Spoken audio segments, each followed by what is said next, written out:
Hello friends, welcome to mahikitchentamil. நம்ம சேனல்ல இன்னைக்கு என்ன செய்ய போறோம்னு பாத்தீங்கன்னா ஒரு சிம்பிளான பாவக்காய் பொரியல் தாங்க செய்ய போறோம். வாங்க இது எப்படி செய்யலாம்னு நம்ம பார்க்கலாம். நம்ம சேனலை நீங்க ஃபர்ஸ்ட் டைம் பார்க்கறவங்களா இருந்தீங்கன்னா Subscribe பண்ணிட்டு பாருங்க. பக்கத்துல இருக்க பெல் ஐகானையும் கிளிக் பண்ணிக்கங்க. அப்பதான் நான் போற ஒவ்வொரு வீடியோ நோட்டிஃபிகேஷனா வரும். நீங்க மிஸ் பண்ணாம பார்க்கலாம்.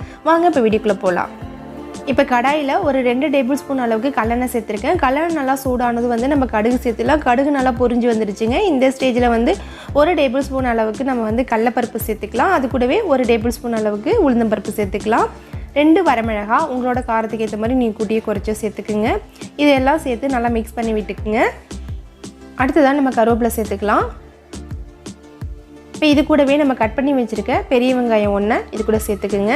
வெங்காயம் கொஞ்சம் பொடி பொடியாக கட் பண்ணிங்கன்னா கொஞ்சம் சாப்பிடும்போது நமக்கு பொரியலோடு சாப்பிடும்போது நல்லாயிருக்கும். வெங்காயம் நல்லா வதங்கணுங்கிறதுலாம் இல்லை, லைட்டாக வதங்கினா போதும். இப்போ இந்த பாவக்காய் பொரியலுக்கு தேவையான அளவு உப்பை சேர்த்துட்டு இன்னும் கொஞ்சம் நேரம் நல்லா நம்ம வதக்கி விட்டுக்கலாம். இப்போ பார்த்தீங்கன்னா வெங்காயம் நல்லா கண்ணாடி பதத்துக்கு வந்துருச்சுங்க. இந்த ஸ்டேஜில் நான் கட் பண்ணி வச்சுருக்க பாவக்காவை இதில் சேர்க்க ஆரம்பிச்சிருக்கேன். பாவக்காய் வந்து ஒரு 1/4 கிலோ வரைக்கும் இது வந்து குட்டி குட்டியாக கட் பண்ணிக்கிட்டேன். அதே மாதிரி நான் வந்து விதையோடு தான் கட் பண்ணி சேர்த்துருக்கேன். உங்களுக்கு அந்த விதை வேணாம் அப்படின்னா நீங்கள் அதை எடுத்துகிட்டு கூட அப்புறம் சேர்த்துக்கலாம். இது ஒரு 2 நிமிஷத்துக்கு இது மாதிரி நல்லா எண்ணெயிலே வதக்கி விட்டுக்குங்க.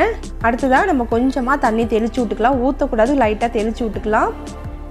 தெளித்து விட்டுட்டு இன்னும் ஒரு 3 நிமிஷத்துக்கு நல்லா இது வதங்கட்டும். இப்போ பார்த்தீங்கன்னா 1/4 டீஸ்பூன் அளவுக்கு மஞ்சத்தூள், அது கூடவே 1/2 டீஸ்பூன் அளவுக்கு மிளகாத்தூள் சேர்த்துக்கலாம். இது ரெண்டையும் சேர்த்துட்டு வேறு எந்த மசாலா பொருளும் சேர்க்க வேண்டாம், இது மட்டும் சேர்த்திங்கன்னா போதும். இது மிக்ஸ் பண்ணி விட்டுட்டு ஒரு நல்லா வதக்கி விட்டுக்குங்க. அடுப்பு வந்து சிம்லேயே வச்சுக்குங்க. கொஞ்சம் அடிபத்துற மாதிரி இருந்துச்சு அப்படின்னா இன்னும் கொஞ்சம் எண்ணெய் ஊற்றிக்குங்க. இப்போ பார்த்தீங்கன்னா பாவக்காய் நல்லாவே வெந்து வந்துருச்சுங்க. இந்த ஸ்டேஜில் நம்ம தேங்காய் சேர்த்துக்கலாம். தேங்காய் சேர்த்துட்டு ஒரு 2 நிமிஷத்துக்கு இந்த பாவக்காய் கூடவே நல்லா வதக்கி விட்டுக்குங்க. அதுக்கப்புறம் நம்ம அடுப்பை ஆஃப் பண்ணிடலாம். இப்போ பார்த்தீங்கன்னா 2 நிமிஷம் ஆயிடுச்சுங்க. நம்ம அடுப்பை ஆஃப் பண்ணிடலாம். இப்போ வந்து பாவக்காய் பொரியல் ரெடி ஆகிடுச்சிங்க. இந்த வீட்டில் செஞ்சு பாருங்கள். செஞ்சு பார்த்துட்டு கமெண்ட் பண்ணுங்கள். நாங்கள் போகிற ரெசிபி உங்களுக்கு பிடிச்சிருந்துச்சின்னா மஹி கிச்சன் தமிழுக்கு சப்ஸ்கிரைப் பண்ணிக்கோங்க.